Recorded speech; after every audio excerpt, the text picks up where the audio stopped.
This video is brought to you by leXsolar, understanding new energies with teaching systems and training systems for school, technical training and further training, and the YouTube channel Innovative Technology and Energy Transition.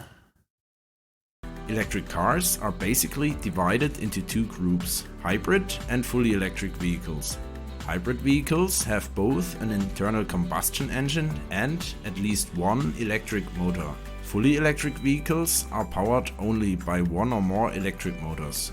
Hybrid vehicles are further subdivided into plug-in hybrids and normal hybrid vehicles without a plug. Plug-in hybrids can have the battery charged externally, while the others can only be charged by recuperation, which means feeding energy back when the vehicle breaks. Plug-in hybrids also generally have a significantly larger battery capacity. In the following, we'll focus on fully electric cars that no longer have an internal combustion engine and thus do not produce any local CO2 emissions.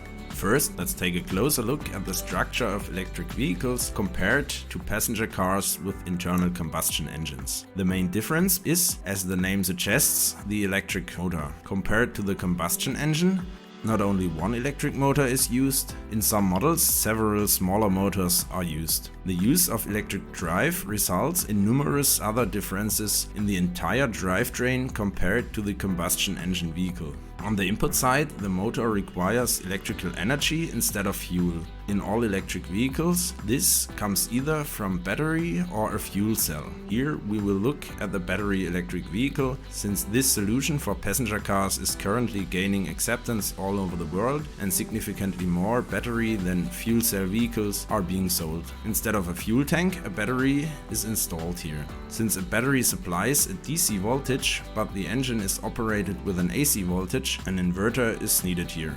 In the combustion engine, after the engine, you always need a complex gearbox with several gears, usually at least 5, with automatic transitions, often even a few more, as well as a clutch. This is much simpler in the electric car, usually designed with only one gear, which means that no clutch is necessary. Technically, it is also possible to use a direct drive, which does not need a gearbox at all.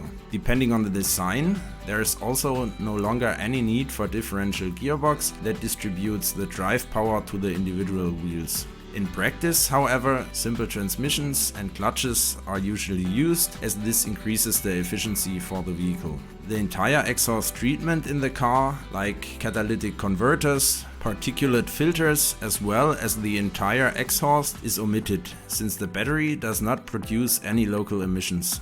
No changes to other parts of the vehicle, such as the rest of the chassis or the body, are necessary. In the following, we will take a closer look at the technical and economic implications of these differences. Let's first look at the energy storage in both cases.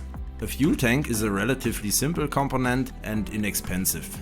Lithium-ion batteries used today, on the other hand, are comparatively expensive and heavy.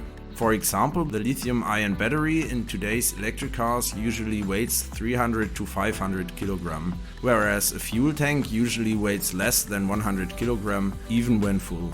The differences becomes even clearer when one considers the energy densities. For modern lithium-ion batteries in electric vehicles, this is around 250 watt-hours per kilogram, while for gasoline it is between 12,000 and 13,000 watt-hours per kilogram. Due to the difference in efficiency, however, the difference in range is not that great, with values between 400 and 600 kilometers for the electric car and 600 to 1000 kilometers for the internal combustion vehicles. Another difference is refueling. With internal combustion vehicles, the tank is usually full again in 1 to 2 minutes. With electric vehicles, charging takes much longer. At fast charging stations, partial charges between 50 and 75% are usually possible in 20 to 60 minutes. Full charging a bit longer. In addition to these technical data, the mining of raw materials, especially for the necessary lithium in the batteries, is often criticized. Here it will certainly be necessary in the future to improve the mining process and also to work on recycling lithium from the old batteries. Apart from energy storage, the electric car offers a lot of advantages. For example, the rest of the powertrain is much less complicated.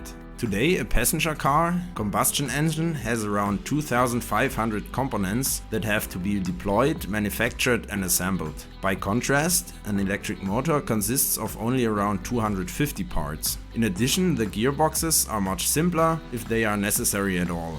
The weight differences in energy storage are also partially compensated by the lack of or a smaller gearbox. In addition, the electric motor is significantly lighter, while an internal combustion engine with gearbox can quickly weigh 200 kg. Modern electric motors with the same power can be built with 10 to 20 kg.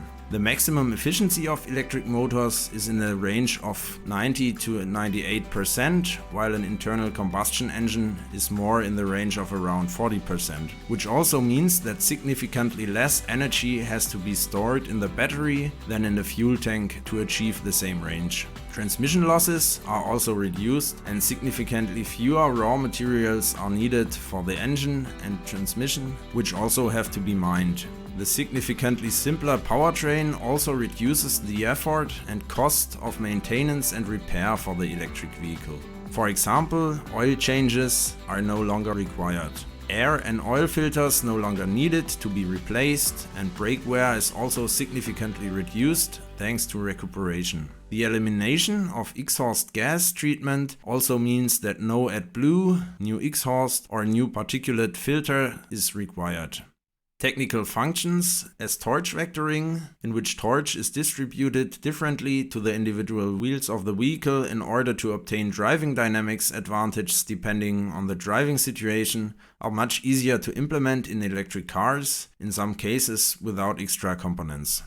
You can find more interesting videos like this here on the YouTube channel Innovative Technology and Energy Transition.